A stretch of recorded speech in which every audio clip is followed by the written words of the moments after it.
bersekutu beribadah ya dengan udara yang cerah walaupun agak-agak panas ya kan, agak-agak panas.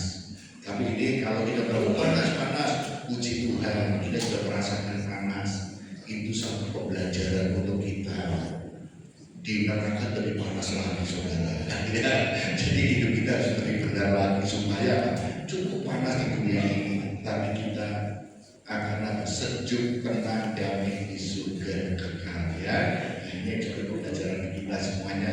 Nah, itu Bapak, sebentar kita akan mendengar firman Tuhan. Firman Tuhan akan disampaikan oleh hambanya yang beliau ini juga produk dari dalam negeri kita ya kan, produk-produk Indonesia ya kan, maka ini adalah produk-produk ekonomi ya. Karena hambanya ini juga kaum muda ekonomi ya, hasil ini ya. Saya tidak berpanjang, saya sampaikan sebentar untuk Bapak Yanuri Bowo untuk menyampaikan kebenaran Tuhan. Waktu dan saya persilakan.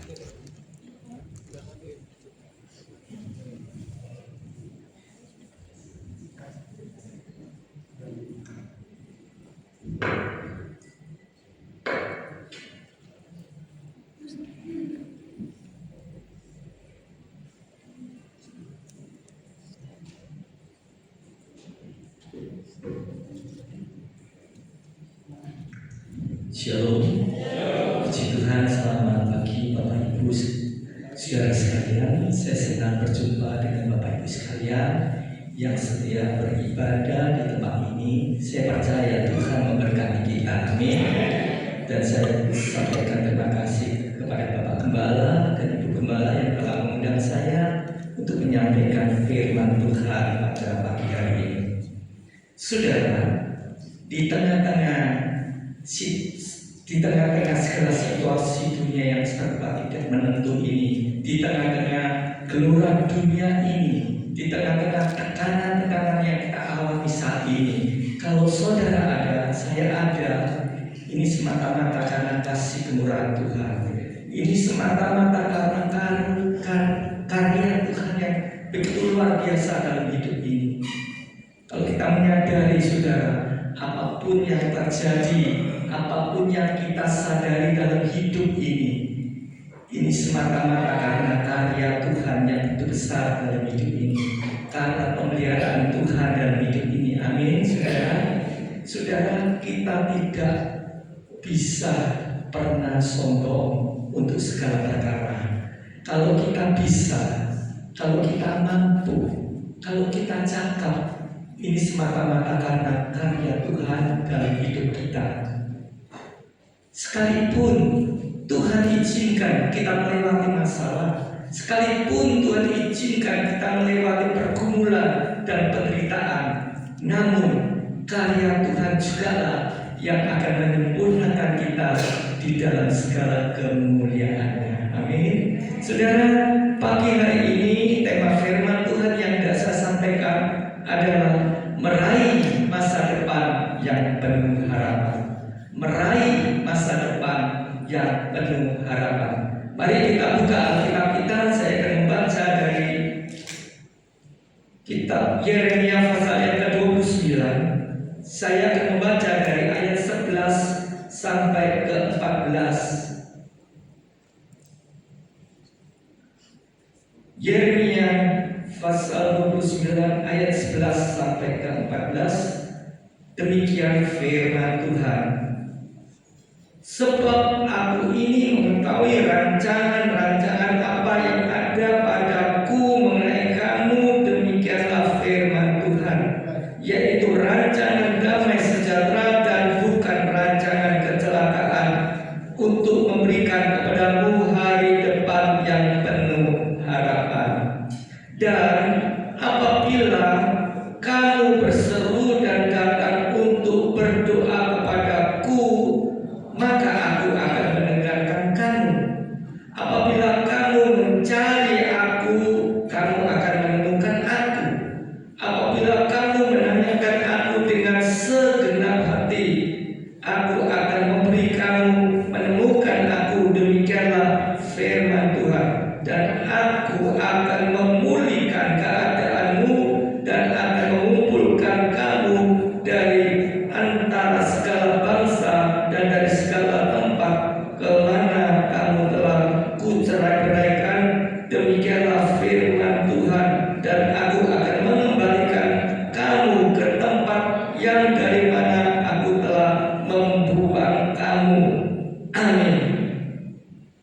Saudara, pada pagi hari ini kita belajar bagaimana kita bisa memiliki masa depan yang penuh harapan itu. Yang pertama dan yang terutama dan yang terpenting, supaya kita menyadari bahwa Allah itu tidak pernah berjanji. Kalau kita mengiring Tuhan, kalau kita mengikuti Tuhan, jalan hidup kita selalu mulus, selalu lurus, tidak ada masalah, tidak ada sakit penyakit, tidak ada pergumulan. Tidak, saudara. Tetapi yang perlu kita menyadari bahwa realita hidup itu memang sulit. Hal ini disampaikan Tuhan sendiri kepada bangsa Israel pada waktu itu di Babel. Selama berapa tahun? 70 tahun. Saudara, Babel bukan suatu tempat rekreasi bagi bangsa Israel. Babel bukan suatu tempat untuk mencari nafkah.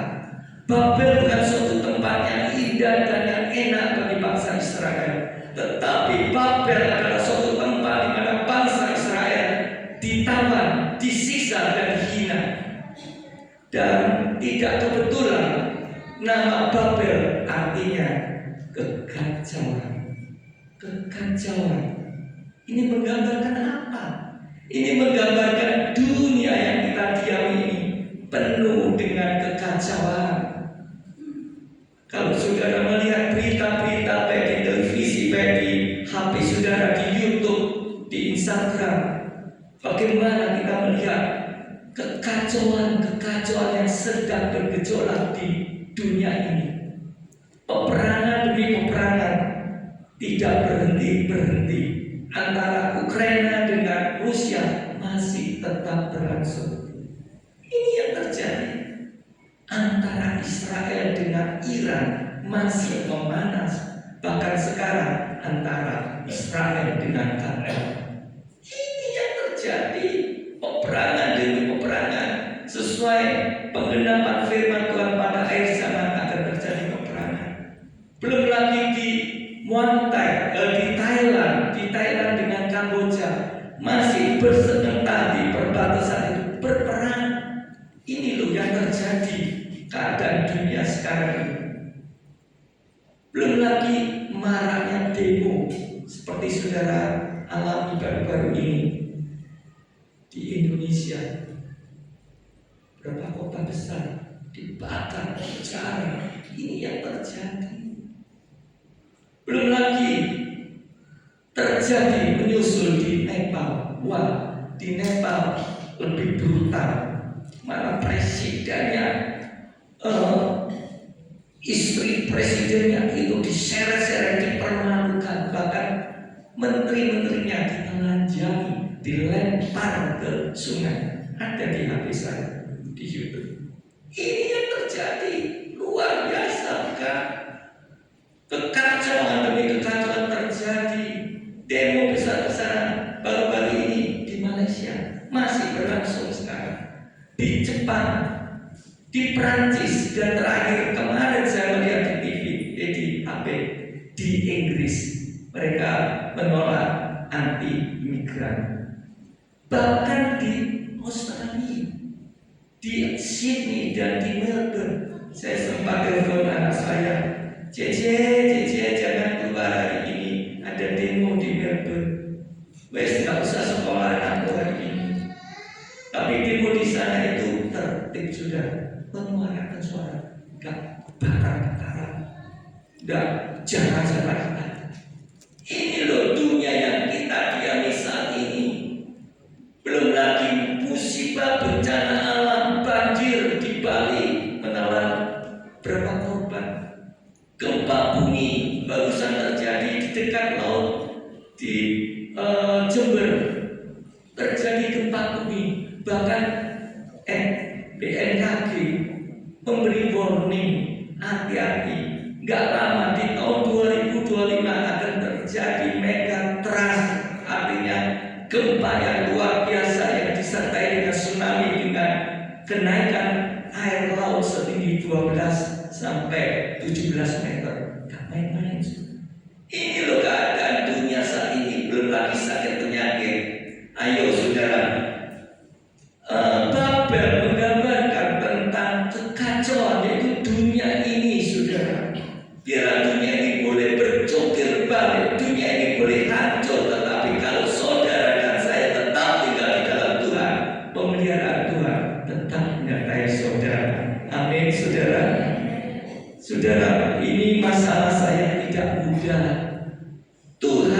tidak menjanjikan bahwa hari-hari ini masa yang gampang, masa yang mudah. Tidak. Selama 70 tahun bangsa Israel ditawan, disiksa, dihina di Babel. Saudara, angka 70 tahun ini tidak kebetulan. Ini adalah periode kehidupan manusia. Musa di dalam Mazmur 90 mengatakan, masa hidup kami 90 tahun. Kalau kami kuat 80 tahun, selebihnya penderitaan dan sakit penyakit yang kita alami. Ini loh yang terjadi. Jadi selama 70 tahun bangsa ini ditawan, disiksa di Babel. Bukankah 70 tahun ini menggambarkan kehidupan manusia?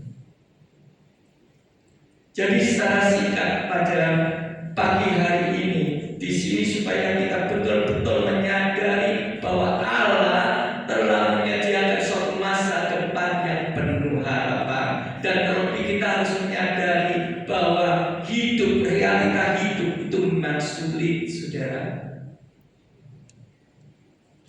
Bayangkan kehidupan manusia itu seperti orang yang sedang bertanding lari. Mungkin pernah saya sampaikan di sini. Orang yang sedang bertanding lari. Kita bukan penonton, tetapi kita atlet-atlet yang sedang bertanding lari. Ada yang di start, itu macam-macam orang. Ada yang masih di start, gemetar, ketakutan. Nanti aku kalah gimana ya? Nanti aku kehausan bagaimana ya? Nanti aku kecapean bagaimana ya? Jadi semuanya bodoh lari, dia tinggal di tempat, berjalan di tempat ketakutan, tidak berani lari. Ada yang sedang lari di tengah jalan, kehausan, kecapean, lalu mengandai-andai. Andai kata ada orang jualan es jeruk, es betaji segera, tak mandek, tak minum. Tidak, terus lari, terus lari. Ada yang sudah lari, maju ke depan. Ini berbicara apa? Rohani orang yang sudah maju ke depan, baik diberkati secara jasmani dan rohani. Perlu saudara ingat, tidak ada seorang pun yang dapat mencapai garis akhir itu kecuali kalau orang itu sudah mati. Itu sebabnya Paulus dia menyadari bahwa kehidupan ini seperti orang yang sedang bertanding lari, perlombaan lari. Oleh karena itu menjelang kematiannya yang sudah dekat, dia baru berani ngomong, aku telah mengakhiri pertandingan ini dengan baik. Aku telah mencapai garis akhir dan aku tetap memelihara iman. Maka sekarang tersedia bagiku mahkota kebenaran, bukan saja bagiku tapi bagi semua orang yang merindukannya. Amin. 2 Timotius pasal 4 ayat 6 sampai 8. Aku telah mengakhiri pertandingan ini dengan baik. Aku telah mencapai garis akhir, itu tujuan saudara dan saya, dan tetap memelihara iman. Berapa banyak anak Tuhan pada awalnya menggebu-gebu melayani Tuhan, cinta Tuhan, tapi sayang pada akhirnya dia tidak sampai mencapai garis akhir dan tetap memelihara iman. Ayo saudara, hati-hati saudara. Justru di akhir zaman ini godaan orang-orang percaya lebih besar. Biarlah saya doakan jemaat di tempat Kembang Blimbing ini adalah jemaat yang cinta Tuhan, tetap memelihara imannya sampai titik nafas yang terakhir. Amin. Tetap cinta Tuhan, tetap melayani Tuhan. Gak ada lagi kasihan Tuhan, saudara. Saudara, ketika kita sedang berlari, kita melihat ada 2 orang, ada orang di depan kita. Maka ada 2 perasaan yang timbul di hati kita. Perasaan yang pertama apa? Orang itu kok maju ya, rohani kok maju ya. Wih, diberkati, aku gak mau kalah. Kita dipacu, ayo lari kok lari, ayo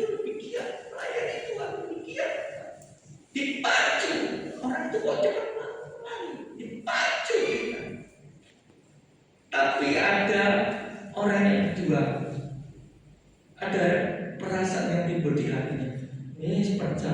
Percuma hujan, ngapain soro-soro lari capek-capek, jalan santai aja. Jangan contoh orang yang kedua ini. Tetap lari, tetap jalan, tetap lanjutkan. Amin. Jangan sampai berhenti di tengah jalan. Apapun yang terjadi, kita tetap lari. Tetap melayani Tuhan walaupun godaan, walaupun banyak rintangan. Jangan tinggalkan akan penyertaan kita kepada Tuhan. Amin. Saudara, jadi saudara, pada akhirnya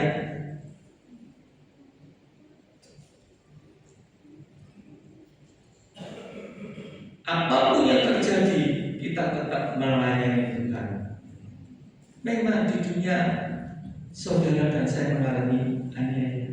Firman Tuhan mengatakan, Allah mengatakan, di dunia engkau mengalami aniaya dan sengsara, tetapi kuatkan hatimu karena aku telah mengalahkan dunia ini. Artinya apa? Seberat apapun persoalanmu, serumit apapun pergumulanmu, alasanmu mengalahkan segala persoalan masalah saudara, karena Allah lebih besar dari segala persoalan dan pergumulan yang kita hadapi. Hadapi semuanya, bukan dengan kekuatan kita, bersama Tuhan kita melakukannya. Amin. Apapun yang terjadi, tetap kita setia melayani Tuhan. Jadi bagian yang pertama berbicara apa? Kita harus berani menghadapi realita hidup yang sulit. Amin. Kita berani menghadapi realita hidup yang sulit. Itu bagian yang pertama. Sebagaimana bangsa Israel, dia ditawan, disiksa selama 70 tahun di Babel. Kita masuk pada bagian yang kedua. Ketika kita menghadapi pencobaan yang bertubi-tubi, jangan berhenti di tengah jalan, terus lari. Hadapi realita hidup sesulit apapun, bukan dengan kekuatanmu, tetapi bersama Tuhan. Amin. Jangan dengarkan bisikan iblis di dalam pertandingan hidup ini. Mungkin iblis berkata, percuma, gak mungkin, nonsen, gak ada harapan. Bagi manusia boleh nonsen, bagi Tuhan gak ada kata nonsen. Bagi Tuhan tidak ada barang yang mustahil. Amin. Kalau kita lihat pada bagian yang kedua ini penting, saudara. Di sini justru Allah menyampaikan firman-Nya, Allah menyampaikan janji-janjinya kepada bangsa Israel di tengah-tengah Babel, di tengah-tengah mereka menghadapi kesulitan, di mana bangsa ini menangis, sudah tidak ada nyanyi-nyanyian, tetapi digantung. Mereka duduk di tepi sungai sambil menonton dan sambil menangis. Tetapi justru pada saat itu janji Allah yang luar biasa diberikan kepada bangsa Israel. Itu luar biasa. Di tengah-tengah bangsa ini mengalami ketika berdaya nangis di pinggir sungai, tetapi digantung sekarang nyanyi-nyanyian. Tapi justru pada saat itu janji Allah yang luar biasa diberikan kepada bangsa Israel untuk menguatkan. Demikian janji itu diberikan pada saudara dan saya saat ini, apapun yang saudara hadapi. Di manakah janji itu? Kita baca ayat 11. Saya baca ayat 11. Itulah janji yang Allah berikan kepada bangsa Israel di tengah Babel. Saya baca ayat 11. Sebab aku ini mengetahui rancangan-rancangan apa yang ada padaku mengenai kamu, demikianlah firman Tuhan, yaitu rancangan damai sejahtera dan bukan rancangan kecelakaan, untuk memberikan kepadamu hari depan yang penuh harapan. Luar biasa, bukan? Di tengah-tengah bangsa ini menderita, disiksa, Allah memberikan janjinya yang luar biasa. Saudara, banyak hamba Tuhan menyampaikan firman ini. Memang ini favorit. Oh, Allah tidak merancangkan kecelakaan, tapi tapi rancang masa depan yang penuh harapan. Banyak menyakitkan, tetapi izinkan saya di tempat ini mengatakan, tidak semudah itu janji ini diberikan kepada saudara dan saya. Tidak semudah itu. Karena apa? Harus ada harga yang dibayar. Kok enak dapat janji semudah seindah ini?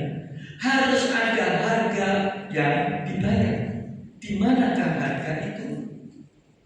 Kalau saudara membaca ayat 11, jangan ditinggal ayat 10, itulah kuncinya. Jangan ditinggal ayat 10, itulah kuncinya. Saya baca ayat 10.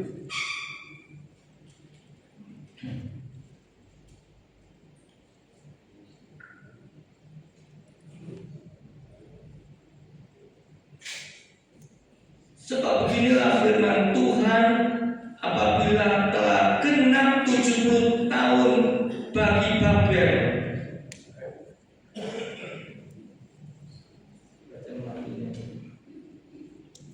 Sebab beginilah firman Tuhan, apabila telah genap 70 tahun bagi Babel, barulah aku memperhatikan kamu. Aku akan menepati janjiku kepadamu dengan membalikan kamu ke tempat ini. Saya ulangi, sebab bila firman Tuhan, apabila telah genap 70 tahun. Apa artinya? Bukankah angka 70 tahun itu adalah periode kehidupan manusia? Gak mungkin selama hidup manusia itu gak pernah sakit. Gak mungkin selama hidup manusia itu gak pernah mengalami pencobaan, mengalami penderitaan. Gak mungkin, pasti ada. Apabila genap 70 tahun bagi Babel, artinya apabila kamu genap 70 tahun di Babel, baru janji ini aku berikan kepadamu. Bukankah ini periode kehidupan manusia? Ini juga untuk kita. Tapi biarlah saudara, kita terus jalan, terus jangan berhenti, terus lari. Amin. Lari terus. Mungkin jalan yang kau sedang lari itu jangan menanjak sampai ngos-ngosan. Tetap lari, jangan berhenti di tengah jalan. Mungkin jalan itu penuh dengan kerikil-kerikil tajam sehingga kakimu sakit dan terluka. Terus jalan. Artinya apa? Mungkin di dalam pelayananmu ada kata-kata yang melukai hatimu. Jangan berhenti di dalam pelayanan Tuhan. Terus jalan. Jangan hiraukan, aku gak gereja-gerejaan. Aku hatiku lorong yang untuk hatiku. Hatiku sakit, terluka. Firman Tuhan mengatakan terus lari. Tujuan saudara adalah garis akhir, dan aku harus mencapai garis itu. Dan aku tetap memelihara iman. Itulah tujuan. Bisa saja di dalam perkumpulan, dalam organisasi, orang salah paham, persepsinya lain beda.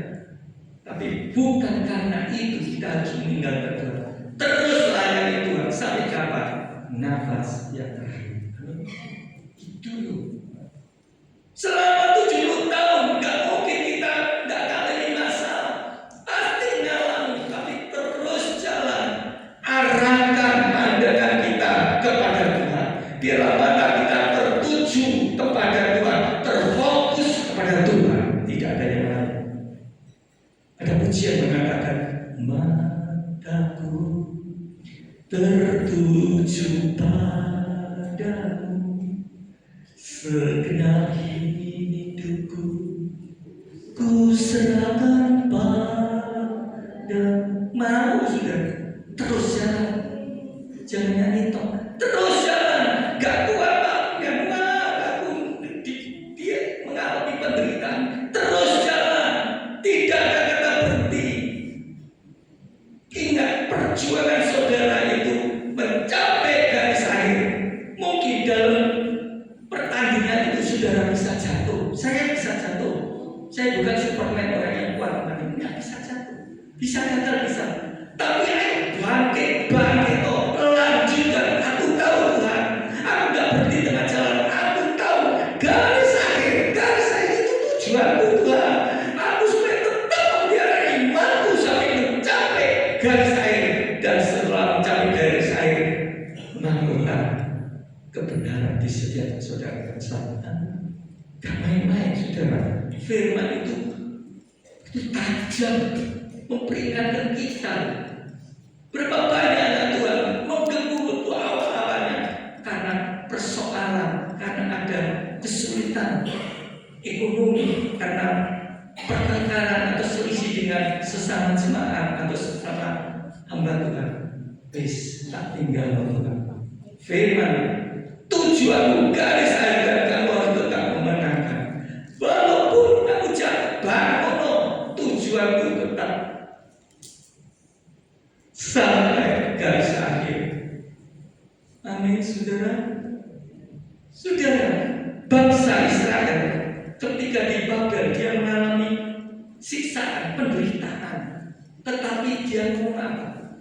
Tetapi aku percaya bahwa rancangan Allah bukanlah rancangan kecelakaan, tetapi rancangan damai sejahtera dan rancangan untuk masa depan yang penuh harapan. Loh, kok bisa bangsa ini bisa kuat, bisa menghadapi itu dengan katakan ini bukan rancangan kecelakaan? Mengapa? Karena bangsa Israel pada waktu itu dia melihat dengan dimensi iman. Lihatlah segala pergumulanmu, segala masalahmu bukan dengan mata jasmani, kasat mata ini, tapi pandanglah semua itu dengan mata imanmu. Dimensi imanmu itu yang menguatkan saudara. Amin. Gak mungkin Pak Yarman sakitku sudah divonis dokter ini. Jangan melihat dengan dimensi jasmani, lihatlah semuanya dimensi imanmu. Kalau dengan Tuhan mengendaki aku harus pulang ke rumah Bapak, ya wis itu aku wis entek garis finish usia sampai di situ. Amin. Ingat ketika Yosua menghadapi tembok Yeriko begitu kuat dan tebal, mana mungkin aku bisa menerobos tembok sekuat ini.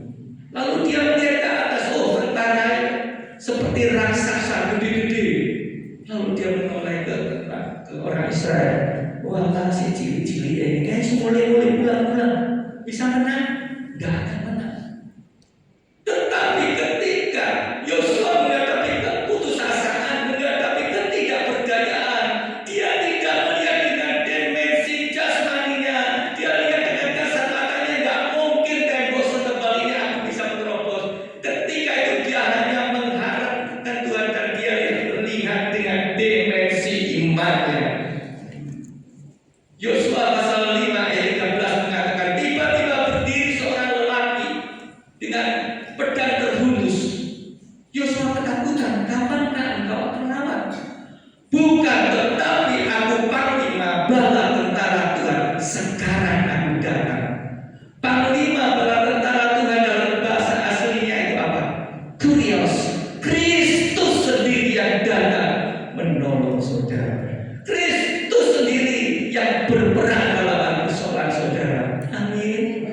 Ini loh contoh saudara, berapa banyak ibu ketika menghadapi masalah nangis tetap pandang masalahmu dengan dimensi imanmu. Benar Tuhan, aku sesoro, benar aku menderita, tapi aku melihat dengan mata imanku Tuhan, aku percaya. Dan kurios, Kristus sendiri yang datang dan dia Kristus itu yang berperan dalam masalah sehingga itu loh saudara, aku sih kuat. Ingat khotbah saya yang berlalu-lalu, orang yang berjalan maju sambil menangis, saya soro, saya nangis sambil menabur benih. Apa itu benih? Ketekunan. Akan pulang dengan sorak-sorak. Loh kok bisa benih bisa tumbuh? Benih itu jatuh di tanah negek, tanah yang kering, gersang, kerontang, meletek-meletek tanah. Mana mungkin benih itu bisa tumbuh? Tidak mungkin. Siapa yang nyirami? Tidak ada yang menyirami. Hanya air matamu setetes demi setetes, setetes demi setetes membasahi benih itu sehingga benih itu bisa tumbuh dan kita pulang dengan sorak-sorai. Akhirnya ketekunanmu, air matamu dilihat Tuhan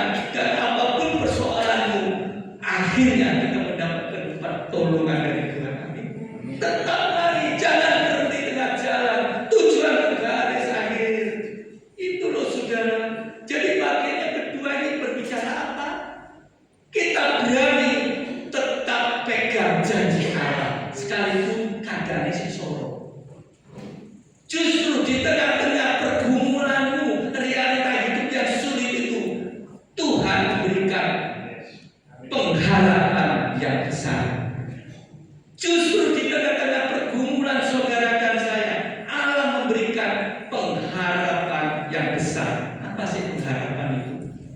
Apa definisi pengharapan itu? Ibrani 6 ayat 19 sampai ke 20. Kita keluar sebentar. Ibrani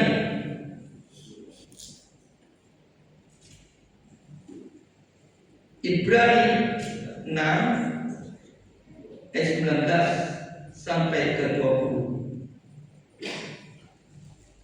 Pengharapan itu adalah saur yang kuat dan yang aman bagi jiwa kita yang telah dilakukan sampai ke belakang tabir, di mana Yesus telah masuk sebagai perintis bagi kita ketika Yesus menurut peraturan Melkisedek menjadi imam besar sampai selama-lamanya. Jadi pengharapan itu adalah saur itu apa? Jangkar.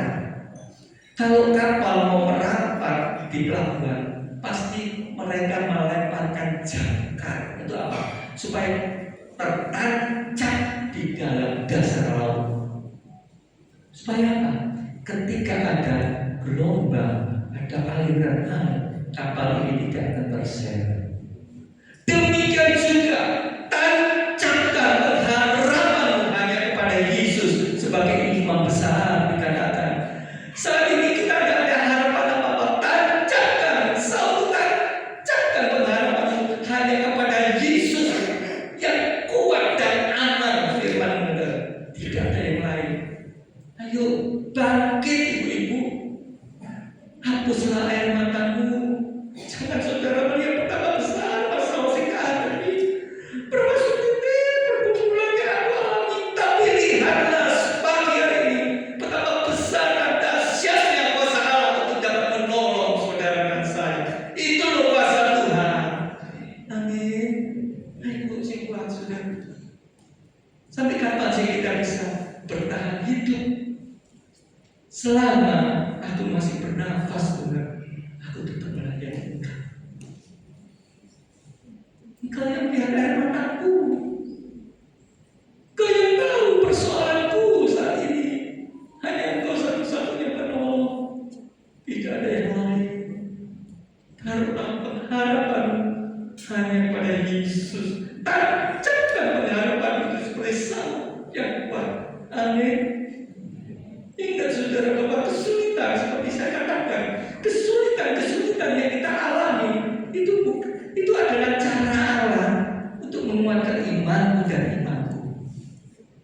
Kesempitan manusia adalah kesempatan bagi Allah untuk menyatakan kuasanya. Karena Allah sanggup mengubah batu sandungan jika kita terpelunggur menjadi batu lompatan untuk kita meniti pada jenjang yang tinggi. Alammu dapat mengubah setiap tetesan air mata kita menjadi tari-tarian. Alam dan alammu sanggup mengubah hati yang duka menjadi sukacita. Itu alam. Karena itu saudara, apapun yang terjadi, jangan tinggalkan Tuhan saudara. Apapun yang terjadi, tetap gandol Gusti.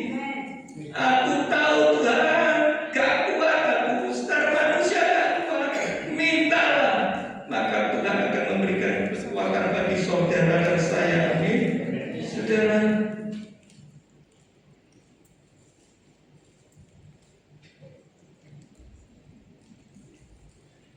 katakan bahwa rancangan, bahwa dia tahu Tuhan bahwa rancangan bukan rancangan kecelakaan, tapi rancangan damai sejahtera dan rancangan untuk masa depan yang penuh harapan. Allah tidak memberikan rancangan kecelakaan bagi saudara, tapi rancangan damai sejahtera dan rancangan untuk masa depan yang penuh harapan. Hadapi realitas sesulit apapun, bukan dengan kekuatan kita tahu ada suatu kekuatan yang datangnya dari Tuhan yang memampukan kita terus berdiri dengan tegar menghadapi setiap persoalan apapun yang saudara dan saya hadapi. Amin. Masih kuat dengar firman Tuhan? Aku sih nggak kuat saudara.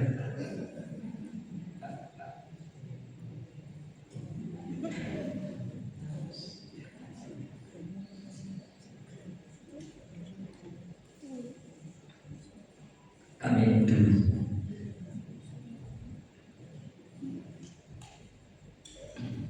Kita masuk pada bagian yang ketiga. Bagian yang pertama apa? Berbicara apa? Kita harus kuat, kita harus berani menghadapi realita hidup sesulit apapun. Masuk bagian yang kedua, kita harus berani tetap pegang janji Tuhan, sekalipun kadang kita sorong, kadang kita menderita, kita tetap berani pegang janji Tuhan. Kita masuk pada bagian yang terakhir, ya, kita masuk pada bagian yang terakhir. Bagian yang terakhir itu adalah bagian saudara dan saya.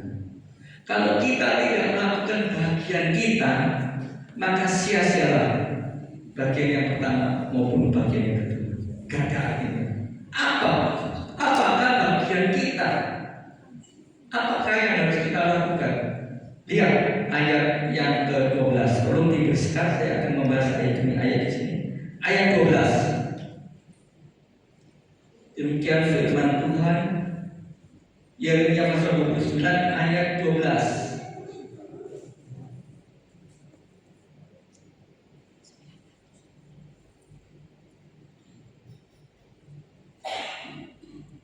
Yeremia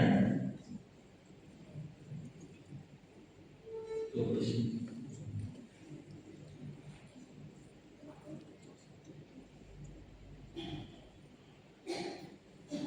Yeremia 29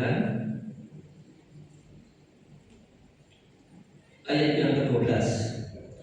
Dan apabila kamu berseru dan datang untuk berdoa kepadaku, maka aku akan mendengarkan kamu. Apabila kamu mencari aku akan menemukan. Kamu akan menemukan aku. Apabila kamu menanyakan aku dengan segenap hati, aku akan memberi kamu menemukan aku. Demikianlah firman Tuhan, dan aku akan memulihkan keadaanmu dan akan mengumpulkan kamu dari antara segala bangsa dan dari segala tempat kemana kamu telah bercerai-beraikan. Demikianlah firman Tuhan, dan aku akan mengembalikan kamu ke tempat yang dari mana aku telah membuang kamu. Apa bagian kita? Bagian yang terakhir, bagian kita mencari Tuhan dengan segenap hati. Kita mau mencari Tuhan dengan segenap hati. Kalau di ayat 12 dikatakan demikian, apabila kamu mencari aku, ayat yang ke-12, dan apabila kamu berseru dan datang untuk berdoa kepadaku, maka aku akan mendengarkan kamu. Ini loh, nek saudara sumpah baca ayat ini. Firman mengatakan, ayo berseru, datang untuk berdoa, aku akan mendengarkan teriakmu. Ayat favorit saya, ya, Yesaya 30 ayat 19. Berseru-serulah pada saat engkau menghadapi kesesakan. Aku mendengar teriakmu, dan aku lusik menjawab. Bukan pendeta, bukan saya, Tuhan yang menjawab. Amin. Suatu kali ada seorang ibu, tengah malam dia turun dari ranjangnya, bersimpuh di bawah kaki Tuhan. Tidak ada tutur kata yang keluar dari bibirnya, hanya air mata terus mengalir dengan deras. Sedangkan suaminya yang tidurnya di atas di sampingnya tidak tahu persoalan itu. Hanya air mata itu yang mengalir tanpa sepatah kata yang disampaikan. Tapi sepasang mata yang Maha Kudus di atas dapat menembus plafon kamar ibu ini, dan dia melihat apa yang sedang dihadapi ibu ini. Itu hati Yesus, saudara. Walaupun tangan saudara kata-kata, saudara benar-benar, tapi Tuhan tahu apa yang ada di dalam isi hatimu.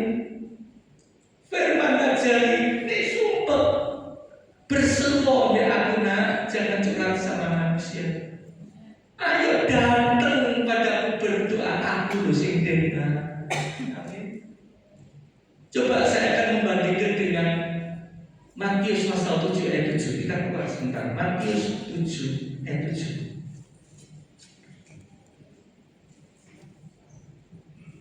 Injil Matius pasal 7 ayat 7. Mintalah maka kamu akan diberi kepadamu. Carilah maka kamu akan mendapat. Ketuklah maka pintu akan dibuka bagimu. Di Yeremia mengatakan berseru dan datang berdoa aku mendengar. Di Matius pasal 7 mengatakan mintalah kamu akan diberi. Ini apa? Ini menunjukkan rohani si anak-anak. Minta Pak, minta Bu Eva. Minta diberi. Terus nikah kedua, carilah maka kamu akan memberi. Ini sudah lebih dewasa. Mintalah maka kamu diberi. Dan yang terakhir Pak, ketuklah maka pintu itu akan dibuka bagimu. Ini yang sudah tahu rohani, sudah dewasa. Berapa lama ibu berdoa hati dengan Tuhan? Ketuk terus hati Yesus, ketuk hati Yesus. Bukankah Yesus adalah pribadi yang memiliki hati yang penuh dengan belas kasihan? Tuhan sudah setahun aku berdoa, aku tetap mengetuk hatimu sehingga Tuhan tergerak. Kalau sudah dewasa, rohani dewasa, dia tidak akan meninggalkan. Dia baik Tuhan, dia tahu di mana dia tetap berharap saatnya Tuhan akan menolong. Amin. Saya tidak bertanya firman Tuhan. Ada 3 hal yang perlu saya sampaikan di sini. Yang pertama, kita harus berani menghadapi realita hidup sesulit apapun. Amin. Bukan dengan kekuatanmu, bersama Tuhan.